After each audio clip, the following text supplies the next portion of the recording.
Ny mety ho ditry ny andro any an-dranomasina ny sabotsy 20 jona 4:20 amin'ny ora maraina hatramin'ny alahady 1:20 jona 4:20 amin'ny ora maraina. Mafy ny fitsokan'ny rivotra any amorontsiraka atsinanana atsimo andrefana rehefa adrandrefan'ny nosy. Tombahana hatratra dia 10 km/h ny mafy ny rivotra. Rapito sabotsy 20 jona 4:20 ny eo anelan'elamorombe sy nosy varika ary nahady 1:20 jona kosa ny any avaratry nosy varika ary ny eo anelan'elan'ny Madagascar sy analalava. Mahazo fampitandremana amin'ny loko mavo izany morombe hatrany amin'ny tanjona Pombaomby ary Majanga hatrany analalava. Tombahana hery be ihany koa ny ranomasina any amorontsiraka atsimo andrefana atsimo ary tsinanan'ny nosy noho ny alondrano antonony na vaventy avy atsimo na atsimo andrefana. Vinavinaina 3 hatramin'ny 4 metatra ny havin'ny onja, hatratra 4 metatra hatramin'ny 10 metatra indraindray eo anelan'elan'ny Tampolo sy Manakara.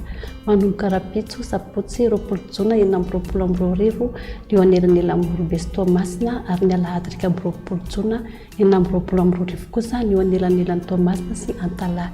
Miatra ny fampitandremana amin'ny loko mavo any morombe hatrany Antalahy. Entanina araka izany rehetra mba hanaraka sy tapaka ny toromarika totry ny tompona andraikitra eny fotony. Ho an'ny morontsiraka atsinanana tanjona Pombaomby hatrany amin'ny tanjona Angotsy. Anorana ny amin'ny tapany atsimo amin'ny faran'ny fepitaona. Ho avy atsimo atsimo asanana ny rivotra ka 20 hatramin'ny 30 km/h. Hatratra dia 40 km/h any amin'ny tapany avaratra.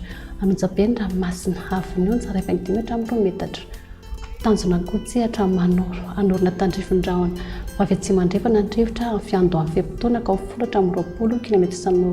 Ho avy atsimo kosa manomboka ny tolakandro ka 30 hatramin'ny 20 km/h.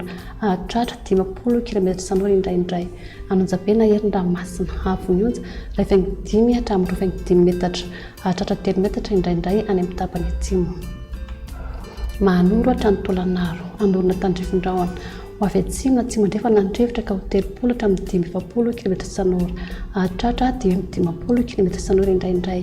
Anonjabe na hery ny ranomasina ahery be indraindray. Havin'ny onja anodidina 2 metatra amin'ny fiandohan'ny fepitaona. Hatratra 3 hatramin'ny 10 metatra manomboka ny tolakandro. Isy androano avy atsimo. Tolanaro hatrany amin'ny tanjona Vohimena. Anorana fiandohan'ny fepitaona. Ho avy atsimo ny rivotra amin'ny ankapobeny ka 30 hatramin'ny 20 km/h.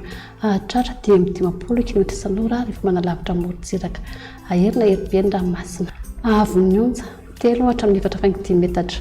Hatratra 10 metatra indraindray noho ny alondrano avy atsimo. Ho an'ny morontsiraka andrefana. Tanjona Vohimena hatrany amin'ny tanjona Kapo. Andrahona amin'ny sitokotoko mety hanorana tandrifon-drahona vitsy indraindray. Ho avy atsimo atsimo sanana ny rivotra ka 20 hatramin'ny 10 km/h. Ahery na hery be ny ranomasina. Havin'ny onja 3 hatramin'ny 4 metatra. Hatratra 4,5 hatramin'ny 10 metatra any amin'ny tapany atsimo. Tanjona Kapo hatrany amin'ny tanjona Filanandro. Andrahona vitsy. Ho avy atsimo ny rivotra amin'ny ankapobeny ka 30 hatramin'ny 20 km/h. Hatratra 10 km/h manakaiky ny tanjona Ankapo. Anonjabe na hery ny ranomasina. Havin'ny onja 2 hatramin'ny 2 metatra. Hatratra 2,10 metatra indraindray. Tanjona Filanandro hatrany analalava. Andrahona mahalana. Ho avy atsimo atsimo asanana ny rivotra ny maraina ka 20 hatramin'ny 20 km/h. Hatratra 10 km/h indraindray. Ho avy andrefana kosa ny atoandro ka 20 hatramin'ny 20 km/h. Adiny mpanonja ny ranomasina. Havin'ny onja 20 metatra. Analavatra ny amin'ny tanjona Pombaomby. Andrahona amin'ny sitokotoko. Ho avy atsimo na sanana ny rivotra ka 10 hatramin'ny 20 km/h. Hatratra 30 km/h indraindray. Adiny mpanonja ny ranomasina. Anonjabe indraindray. Havin'ny onja hatratra 10 metatra any amin'ny tendrony avaratra. Raha tsy kinatra 10 metatra kosa ny any ankafa.